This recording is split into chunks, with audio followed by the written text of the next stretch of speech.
दया जी, और धर्मनिरपेक्ष, जाति निरपेक्ष, अब तो पहले बहुत सेकुलर रहे हैं। और दया जी जब सेकुलरिज्म की बात करते तो हम लोग को गर्व होता है कि दया जी का जो ओरिजिन है हिंदुइज्म से, जो इनके पुरखों का जो जुड़ाव रहा है, अगर दया जी हिंदू ना होते तो इतने गहरे सेकुलर भी ना होते।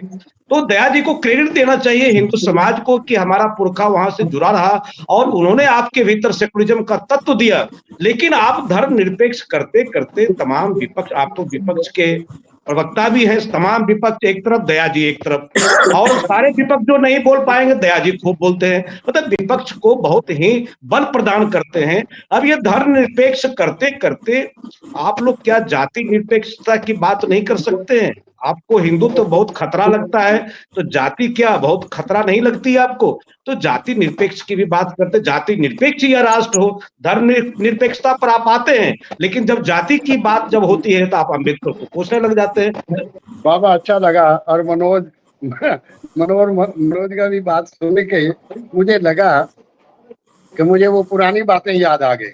मैं ये कहना चाह रहा हूँ कि हिंदू अगर है तो जातिवाद है। हिंदू जातिवाद के बिना हिंदू कहीं एग्जिस्ट नहीं करते, ये बात समझ लेनी चाहिए। और ये बात गुरु नानक ने 500 साल पहले कही कि हिंदू जो है वो जातिवाद आधारित। इसलिए मैंने अभी खालिस्तान आईना खालिस्तान का एक डॉक्यूमेंट निकाला है, बात करते हैं, मैंने उसका डॉक्यूमेंट निकाला है। मैंने उसमें भी ये लिखा है कि मोहन भागवत का इस समय का जो ये जो 3 दिन की संगोष्ठी उनकी हुई और मारा मारी चली, और इस बात पे चली क्योंकि किसी ने पूरे आरएसएस को फंसा के रख दिया कि जाति जनगणना होनी चाहिए। अब वो सोचते हैं कि जाति जनगणना कैसे हो। आरएसएस से पूछना चाहिए कि आपकी जाति जनगणना कहाँ है? आपका ऊपर वाला स्तर जो है वो तो ऊपर वाला है, वो नीचे वाले को अंदर कहाँ आने देता है? तो मैं ये समझता हूँ कि जातिवाद के परिप्रेक्ष्य में आरएसएस तो स्वयं उस हालात में से गुजर रहा है। वो पहले अपनी जनगणना करा ले कि उसमें जनगणना कितनी है।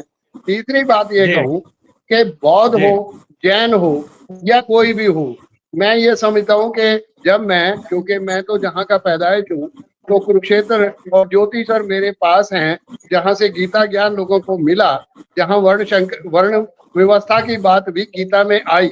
और मैं समझता हूँ कि ये बात समझ लेनी चाहिए कि ये देश कुटुंबों में था, कुटुंब परवरी से बढ़ता गया, आज इस समाज का ये पोजीशन है। और समय समय पर इसने रेक्टिफिकेशन की, कई बार सती प्रथा थी और कई चीजें थी, अंग्रेज हुकूमत में कई चीजें और बदलावट हुई, पर ये जातिवाद का जो सिलसिला है ये इसके जहन में, इसके डीएनए में। अब डीएनए में जो जातिवाद है, अब उसको जो मनोज जी कह रहे थे, मैं उनकी बात से एक बात से इत्तेफाक रखता हूँ कि एक बात तो ये माननी चाहिए कि हिंदुओं में जातिवाद है। अब जातिवाद है तो नीचे और ऊपर तक जातिवाद है। नीचे वाले को आप मंदिर में, राम मंदिर आपने बनाया, नहीं, गुरु नानक ने हिंदू को डिफाइन किया। हिंदू मूले पूज जाई, नारद गया से पूज कराई, अंधे गूंगे अंधार, पाथरले पूज मुग्ध गवार, पूजा आप डूबे तुम कहाँ करनहार। ये गुरु नानक के शब्द हैं। गुरु नानक मानकर चले हैं कि हिंदू का आधार ही जातिवाद और मूर्ति पूजक है। बिना मूर्ति पूजक जातिवाद के हिंदू कोई नाम की एग्जिस्टेंस नहीं है।